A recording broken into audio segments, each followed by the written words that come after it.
बच्चों, आज हम लोग क्लास 12th का इंटीग्रेशन यानी कि समाकलन चैप्टर पढ़ने वाले हैं। और ये समाकलन जो है अवकलन का व्युत्क्रम है, मतलब उल्टी प्रक्रिया है। सीधा समझिए, अगर आपको अवकलन आता है, अवकलन का सब सूत्र याद है, तो समाकलन आप अच्छे से समझेंगे, कहीं से कोई दिक्कत नहीं होगा। समझ रहे हैं? तो सबसे पहले हम लोग ये समझते हैं समाकलन कहते किसको हैं। तो देखिए, समाकलन, इसका परिभाषा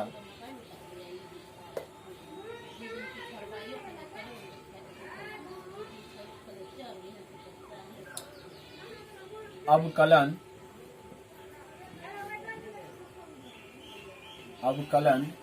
के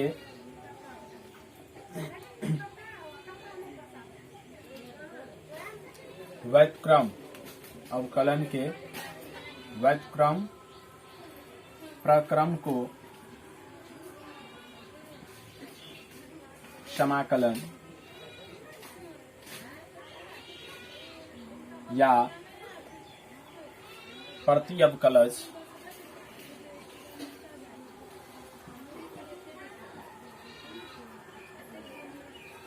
या उपवर्ग कहते हैं। समाकलन को इन नामों से भी जाना जाता है, लेकिन प्रचलित है समाकलन, तो इसीलिए हम लोग सिर्फ समाकलन को देखेंगे। समाकलन को प्रति अवकलज भी कहा जाता है, यानी अवकलज का उल्टा। समझ रहे हैं? उल्टी प्रक्रिया, प्रति अवकलज। उपवर्ग भी इसे बोलते हैं, लेकिन समाकलन प्रचलित है, तो समाकलन ही हम लोग अभी देखेंगे। ठीक है, इसे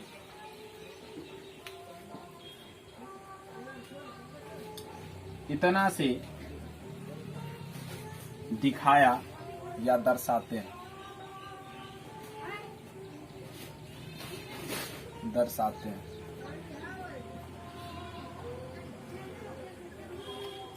समाकलन को ये जो देखते हैं एस को नमार दिया जाता है, मतलब एस ही है, लेकिन एस को उसी को थोड़ा सा नमार करके इस तरह से बनाया गया। गांव घर में इसे एक तरह से कह सकते हैं, जो बंसी टाइप से जो होता है, इस टाइप से इसे नमार कर दिखाया गया है। यही है समाकलन को दिखाने का एक तरीका। ठीक है,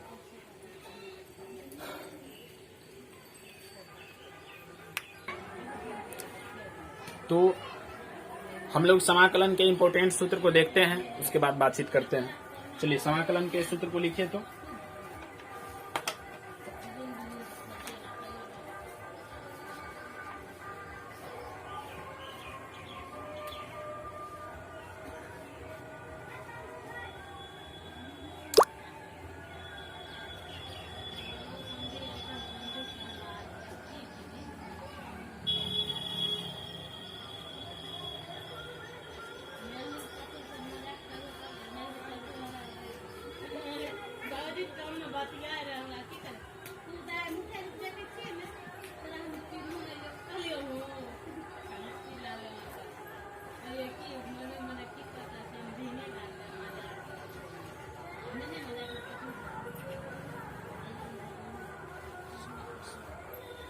दिखाई दे रहा है कि ना?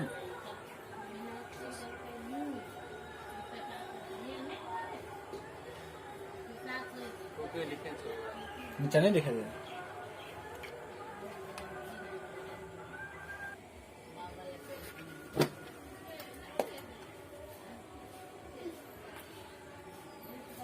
dx का समाकलन हो जाता है x प्लस सी को बाबू अचर फलन बोलते हैं। अभी हम समझाएंगे, पहले सूत्र लिख लीजिए।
सेक स्क्वायर एक्स किसका होता है? 10x का sec square x.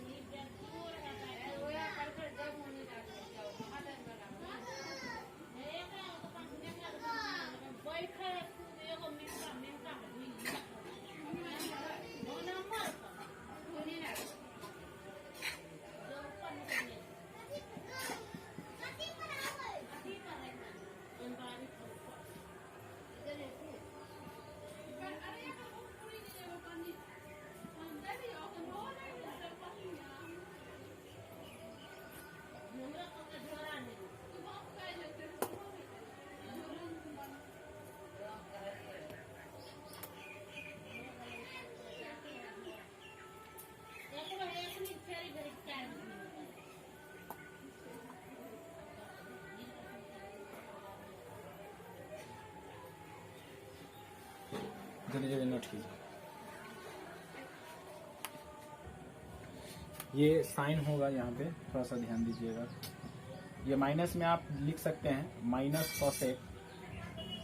Cosec x, और इसको और आप लिख सकते हैं लॉग साइन एक्स प्लस ये रीजन बताएंगे। लॉग का ये रीजन है। जैसे ये आप देख रहे हैं यहाँ पे, इसको भी आप लिख सकते हैं जैसे कि minus log cos X plus C.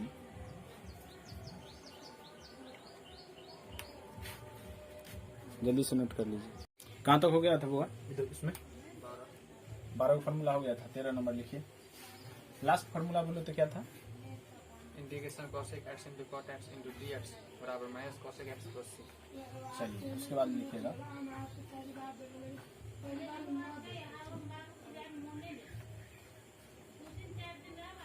Integration of 1/√1 minus X square into D X. क्या आया? ये हो जाएगा आपका sine inverse X plus C, और दूसरा भी लिख सकते हैं minus cos inverse X plus C, क्योंकि इसका माइनस में भी जाता है फॉर्मूला। अगर इसमें हम माइनस लगा दे तो तब ये फॉर्मूला हो जाएगा। समझ रहे हैं? हम 2 फॉर्मूला लिख दिए हैं।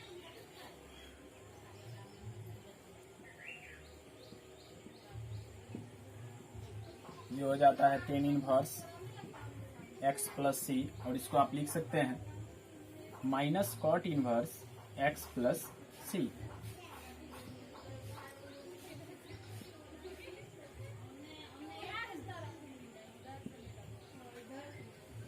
ये आपका हो जाता है 1/x√अंडर एक्स स्क्वायर माइनस 1। इसका हो जाएगा सेक इनवर्स एक्स प्लस सी।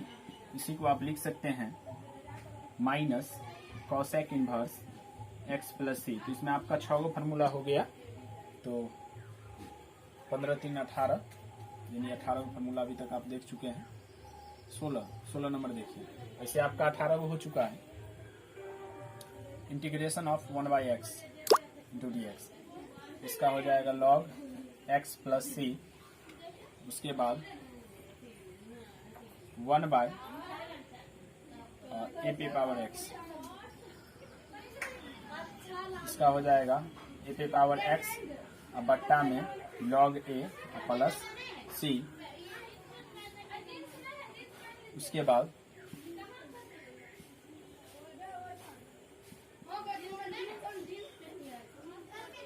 e पे पावर x का हो जाता है e पे पावर x प्लस सी। उसके बाद रूट अंडर एक्स का, तो ये दो चार गो जो फार्मूला का जो अथी है, जैसे कि ये रूट अंडर डी एक्स, 1/√(dx), तो इस सब का हम लोग दो चार गो का याद भी रखेंगे। वो हम लोग कैसे निकालते हैं वो सब देख लेंगे, तो इसको लिखने के भी कोई जरूरत नहीं है। आप 18 तक कंप्लीट कर लीजिए और यही 18 का यूज करेंगे हम लोग, ठीक है, जहां तक अभी फिलहाल इससे बनेगा क्वेश्चन, ठीक है। उसके बाद और भी फार्मूला है इसमें, इंटीग्रेशन में अभी आपको बहुत सारे फार्मूला और भी पढ़ने हैं, लेकिन अभी फिलहाल इसी से काम चल जाएगा 7.1 7.2 लगभग। चलिए हम लोग आगे बढ़ते हैं। जैसे कि अभी हम बहुत सारे सूत्र आपको लिख दिया, 18-19 सूत्र आपको हम दिए, लेकिन आप सोचते होंगे जस्ट उसका उल्टा ही हो रहा है सब कुछ। बिल्कुल हाँ, वैसा ही होता है। इंटीग्रेशन जस्ट उसका विपरीत है, उल्टी प्रक्रिया है, आपको पहले ही बता दिए हैं। लेकिन एक उदाहरण के लिए हम ले लेते हैं। देखिए, जैसे आप देखे थे अभी कि x⁴n का इंटीग्रेशन जो है हुआ था x⁴n+1 बट्टा n+1 प्लस c। ये जो c हम जोड़ते हैं इसको अचर फलन बोलते हैं। c अचर फलन है। आप c लिख भी सकते हैं, नहीं भी लिखिएगा कोई दिक्कत नहीं है, बिंदास आप लिखिए, लेकिन लिखने में अच्छा रहेगा क्योंकि इसी में मान दिया रहता है। लेकिन इसे अचर फलन बोलते हैं, याद रखिएगा। इसका क्यों यूज होता है ये भी हम बताएंगे। फिलहाल अभी हम समझते हैं कि ये प्रतिअवकलज कैसे है। जैसे कि अभी हम x⁴n का इंटीग्रेशन देख रहे हैं कि x⁴n+1/n+1 आया, प्लस c लिखे हैं। अभी आप देखिएगा कि प्लस c जो हम लिखे हैं वो अचर फलन है, अभी हम वहां पे लिखे हैं, आप इसे घबराइएगा नहीं। हम ये देखना चाहते हैं कि इसका अवकलन करने पर, मतलब इसका अगर हम अवकलन करेंगे तो क्या हमें x⁴n प्राप्त होगा, ये हम देखते हैं। तो चलिए करके देख लेते हैं। x⁴n+1 बट्टा n+1/dx। तो यहाँ पर आप देखें कि 1/n+1 जो है वो एक कांस्टेंट है ना, इस वन कांस्टेंट है, एक संख्या के रूप में है। तो 1/n+1 को बाहर कर सकते हैं क्या। इसके बाद x⁴n+1 बट्टा dx यही लिखाएगा, क्योंकि 1/n+1 आपका बाहर हो चुका है। अब देखिए 1/n+1 इंटू x⁴n का इंटीग्रेशन क्या होता है, nx⁴n-1, तो nx⁴n-1, तो n का मान तो आपका n+1 है, पे पावर n-1, तो n का मान तो n+1 था -1, तो आप देखेंगे n+1 और n+1 ये दोनों कैंसिल हुआ, क्योंकि ये भाग में और ये गुना में है, तो कैंसिल हो गया। अब देखिए x⁴n+1 और -1, +1 -1 कैंसिल, तो क्या बचा x⁴n। तो देखिए जब हम इसका जो समाकलन का रूप था, जब हम उसका अवकलन किए तो हमारा आ गया, क्या आया, x⁴n। तो x⁴n जो कि इसका आपका अभी अब इसका अवकलन करके देखे थे, जो कि पहला वाला पद हमको प्राप्त हो गया। तो इसीलिए हम बोले कि इसको प्रतिअवकलज भी कहा जाता है, पुवर्ग भी बोलते हैं और समाकलन तो बोलबे करते हैं। ठीक है, लिख लीजिए। अब देखिए कोई भी चीज का जैसे हम लोग समाकलन करते हैं तो उसमें c जोड़ के लिख देते हैं, और वही हम बता रहे थे कि c को अचर फलन बोला जाता है। फिलहाल अभी इससे पहले तक हम जानते थे कि c को अचर फलन ही कहा जाता है। c के द्वारा भी इसे प्रेजेंट करते हैं और k के द्वारा भी, ठीक ना, c और k दोनों ही लिखा जाता है। तो आपका मन है तो c भी जोड़ के लिख सकते हैं और k भी जोड़ के लिख सकते हैं, लेकिन ऐसा क्यों लिखते हैं इसका एक रीजन है, सोच के देखिए। अवकलन कोई भी चीज, कोई भी फंक्शन का आप अवकलन किए तो अवकलन जो आया उसी का ना हम लोग समाकलन करते हैं। तो अवकलन उससे पहले जो फंक्शन होगा, सोच कर देखिए, जो फंक्शन होगा उसमें कुछ अचर पद भी जोड़ा हुआ होगा, और अचर पद जब हम उसका अवकलन करते हैं तो अचर पद का डिफरेंशिएशन क्या हो जाता है, 0 हो जाता है। तो वहां पर तो अचर पद गायब हो गया ना। उसी अवकलन का हम लोग समाकलन करते हैं। आप लोग जाने कि समाकलन किसे कहते हैं, तो समाकलन अवकलन की उल्टी प्रक्रिया है, उल्टी प्रक्रिया को ही समाकलन कहा जाता है। तो वहां पे सोच कर देखिए, वहां पे कुछ अचर पद जोड़ा होगा, तो अचर पद का अवकलन 0 आया, तो फिर हम अवकलन तो उस वाला 0 वाला पद, मतलब जो अचर पद था उसका तो नहीं हुआ समाकलन, वहां पर जो अवकलन आया उसी का ना हम लोग समाकलन किए। तो इसीलिए समाकलन में लास्ट में जो समाकलन आता है उसमें c जोड़ दिया जाता है, ताकि कुछ भी कांस्टेंट हो उसमें, तो कांस्टेंट के बारे में पता चल जाए कि हाँ कुछ कांस्टेंट था जो कि c के रूप में है वहां पे। ठीक है, या k के रूप में है। चलिए हम एक उदाहरण के माध्यम से समझ जाते हैं। जैसे मान लीजिए कि y बराबर फंक्शन दे दिया गया sin x अब प्लस 2। मान लीजिए y बराबर फंक्शन आपका है sin x प्लस 2 या 3 कुछ भी। तो जब आप इसका अवकलन करेंगे तो dy dx लिखेंगे, और dy dx आपका क्या आ जाता है, sin x का हो जाता है cos x और 2 का 0। सोचिएगा थोड़ा सा, तो आपका dy dx ऑलरेडी आपका आया है cos x। ये जो अवकलन आया है, इसी अवकलन का हम लोग समाकलन करते हैं। इसी को प्रति अवकलज कहा जाता है और इसी को पुवर्ग भी बोला जाता है। अब इसका हम समाकलन करके देखते हैं क्या sin x प्लस 2 आता है कि नहीं। तो देखिए करके देखते हैं।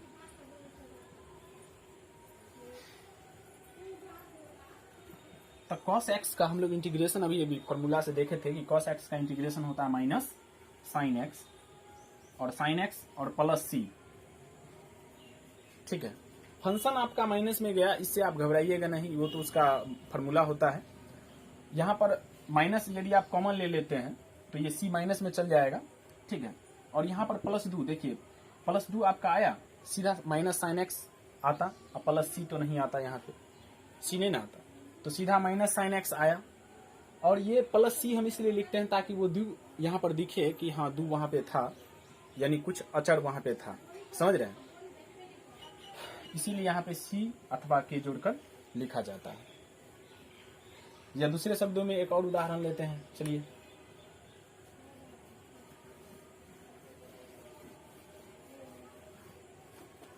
अलजेब्रिक फंक्शन लेते हैं कुछ, जैसे x³ प्लस 3 मान लीजिए ले लिया, और इसका जब हम अवकलन करते हैं तो आता है dy dx equal to 3x²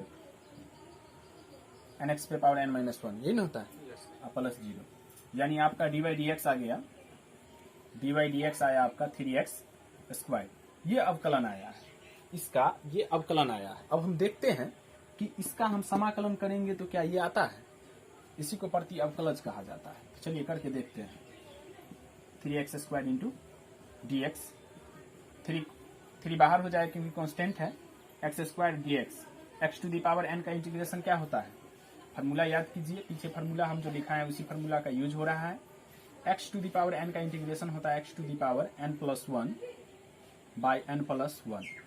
तो यहाँ पर देखिए 3 गुने x के पावर 3/3, 3 से 3 कैंसिल, x³ आया। यहाँ पर सिर्फ और सिर्फ x³ आया, वो 3 नहीं आया प्लस में। ठीक है, तो उसी 3 को दिखाने के लिए यहाँ पर प्लस c इसलिए कर देते हैं ताकि यहाँ पे पता चले कि वो 3 भी है, अचर पद को वहाँ पे दिखाया जा रहा है। ठीक है, और इसे भी जान लीजिए कि इंटीग्रेशन मतलब 2 फलनों का योग, ऐसे समझिए कि उसमें योग हम करते हैं। वैसे आगे के कक्षा में आप लोग इसे पढ़ेंगे। फिलहाल अभी आप जब भी इंटीग्रेशन करेंगे तो उसमें c या k जोड़ देंगे, या नहीं भी जोड़ेंगे। अगर आपका मन होगा कि हम नहीं जोड़ेंगे, बिल्कुल नहीं जोड़िएगा, स्वतंत्र हैं आप। चलिए आगे बढ़ते हैं। चलिए तो हम एक एग्जाम्पल देखते हैं। √x का समाकलन करें x के सापेक्ष, √x का x के सापेक्ष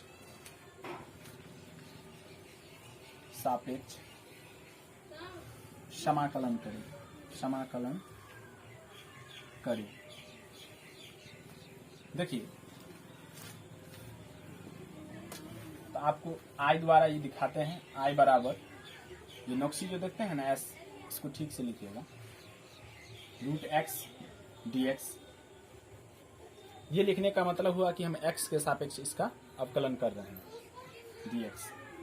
अब देखिएगा ये x √x को हम लिख सकते हैं x के पावर 1/2। आप जानते हैं किसी भी संख्या पे रूट लगा हुआ, जैसे √x है तो x का पावर ये हो गया 1/2। जैसे घनमूल x है, इसको आप लिख सकते हैं x का पावर 1/3। चतुर्थ मूल x है, इसको लिख सकते हैं x का पावर 1/4। इस प्रकार nवां मूल तक जाता है। आप लोग ये 8 में ही पढ़ चुके होंगे, तो इसे जानने की कोई आवश्यकता नहीं। अगर नहीं जानते तो फिर जान लीजिए। इसको nवां मूल में x nवां मूल में है तो इसको x के power 1/n, x to the power 1/2 into dx। तो x to the power n का फॉर्मूला यहाँ पे बन रहा है इंटीग्रेशन के लिए। तो क्या होता है, x to the power n का फॉर्मूला होता है बाबू x के पावर n+1, n के जगह पर 1/2 था हम पुट किए, बट्टा n+1 और प्लस सी या के जोड़ा जाता है, पहले बताएं। ये समझ रहे हैं? Yes, sir. 1+2/2 और यहाँ भी हो गया 1+2/2, मतलब यहाँ पर हम भिन्न का जोड़ किए हैं। आप लोग समझिए यहाँ तक। ये हो गया 3/2 और प्लस सी। जब आप इसे ऊपर करेंगे तो 2/3 इंटू एक्स के पावर 3/2 प्लस सी, यही आंसर है। तो आप ये रिजल्ट याद रखेंगे कि √x का इंटीग्रेशन जो होता है वो 2/3 एक्स का पावर 3/2 होता है। ठीक है, इसलिए हम बोल रहे हैं याद रखने के लिए, क्योंकि जब आप प्रॉब्लम बनाएंगे तो ये सब याद रहेगा तो जल्दी से आप उस प्रॉब्लम को हल कर सकते हैं, तुरंत टेक ओवर कर सकते हैं। चलिए हम लोग 7.1 अभी हम लोग देखेंगे चैप्टर। तो 7.1 चैप्टर देखते हैं यहाँ पे।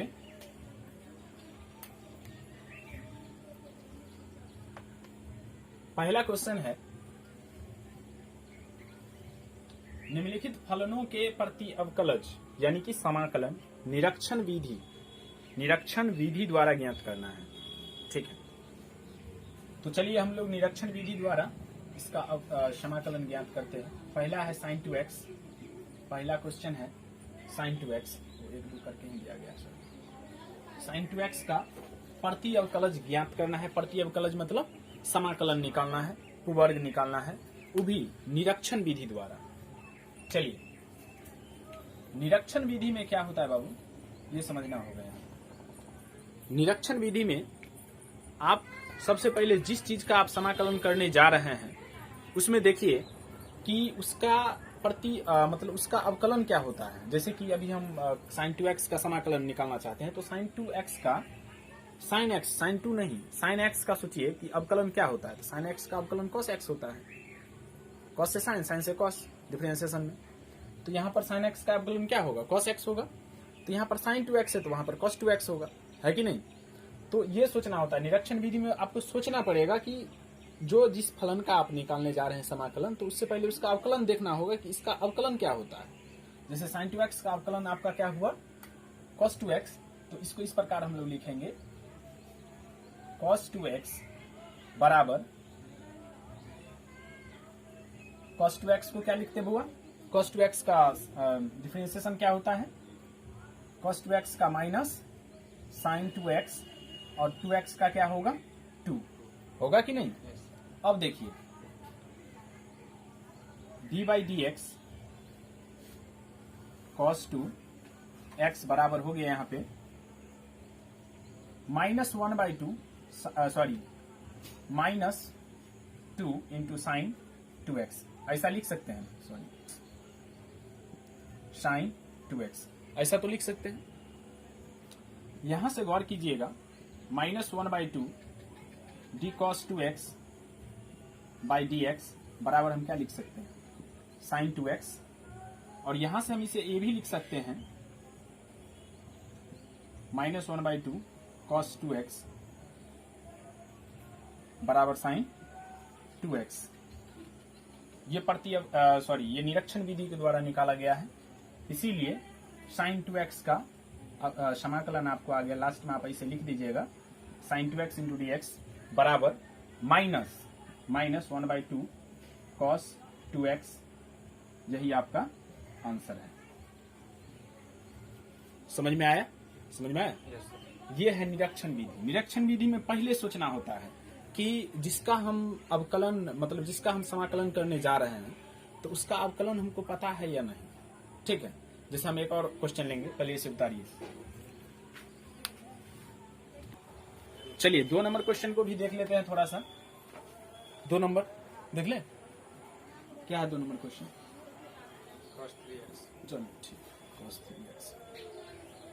अब देखिए cos 3x का इंटीग्रेशन करना है, समाकलन करना है, प्रति अवकलज निकालना है, वर्ग निकालना है। कथी से, तो निरीक्षण विधि द्वारा। निरीक्षण विधि द्वारा इसे निकालना है। तो चलिए निरीक्षण विधि द्वारा हम लोग इससे पहले क्वेश्चन भी निकाले थे। आपको हम पहले बता दिए हैं कि निरीक्षण विधि में आपको सबसे पहले सोचना होता है जिस चीज का आप समाकलन निकालने जा रहे हैं तो उसका अवकलज सोचिए कि उसका अवकलज क्या होता है, यानी ये किसका हो सकता है। तो जैसे कि cos 3x है तो ये sin का हो सकता है, ठीक है, साइन 3x यहाँ पर लिख देंगे। जैसे यहाँ पर देखिए हम इसको हल कर रहे हैं, साइन डिफरेंशिएशन साइन 3x का करेंगे तो इसमें ऑलरेडी cos 3x आएगा, तो आपको अवकलन करके देखना है। साइन 3x का क्या होता है, cos 3x और 3x का 3 होगा ना। अब देखिए 3 उधर गुना में है तो इधर आके भाग में होगा, 1/3 लिख सकते हैं इसे।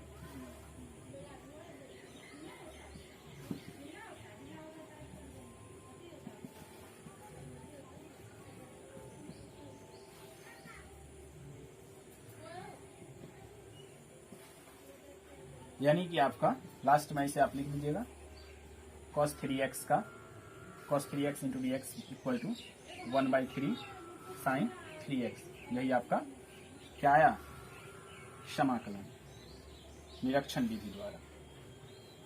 समझ में आया ना, समझ में? यशमान चलो ठीक, लिख। अगला क्वेश्चन को भी देखिए। तीसरा नंबर क्वेश्चन बोलो बुआ। e के पावर 2x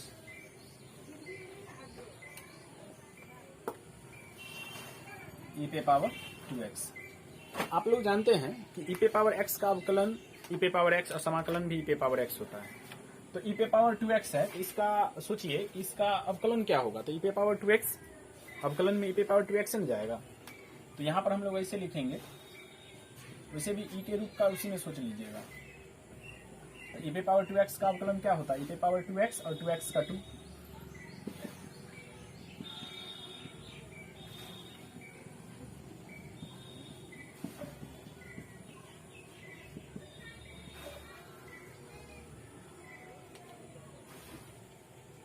इस तरह से लिख सकते हैं।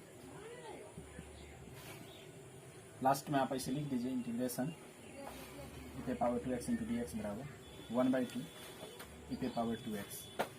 यही आपका निरीक्षण विधि द्वारा समाकलन ज्ञात करना है। जल्दी से आप इसे नोट करिए। चलिए तो इसमें और भी आप लोग करके लाएंगे। प्रति अवकलज करके लाना है आपको, प्रति अवकलज वर्ग, उसी को समाकलन कहिए। वैसे आप लोग आगे समयकलन, मतलब समयकलन के नाम से इसे जानबे करते हैं, तो नया नाम जैसे कि वर्ग बोलते हैं, प्रति अवकलज बोलते हैं, तो आप लोग ये सभी बोला कीजिए। और इसको निरीक्षण विधि द्वारा अभी हम कुछ टास्क देने वाले हैं, उसे निरीक्षण विधि से आप बनाकर देखिएगा क्या वो बनता है कि नहीं। जो नहीं बनेगा उसे आप बताइएगा, कमेंट में लिखिएगा, हम उसे फिर से आपको बनाकर दे देंगे। हम वैसे हम केसी सिन्हा से दे रहे हैं, तो बनाकर देखिएगा। सबका समाकलन ज्ञात करना है, वो भी निरीक्षण विधि द्वारा।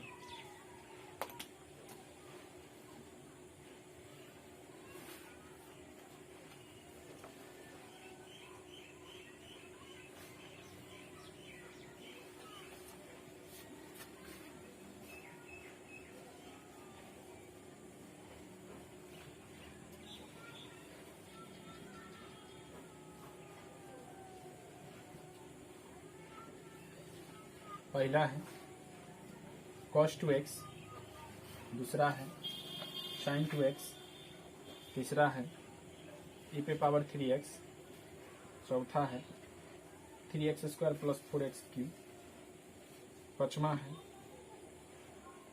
है आपका 1/x, लिख दिया क्वेश्चन में x नॉट इक्वल 0, और छठा है e पे पावर x प्लस b का होल स्क्वायर।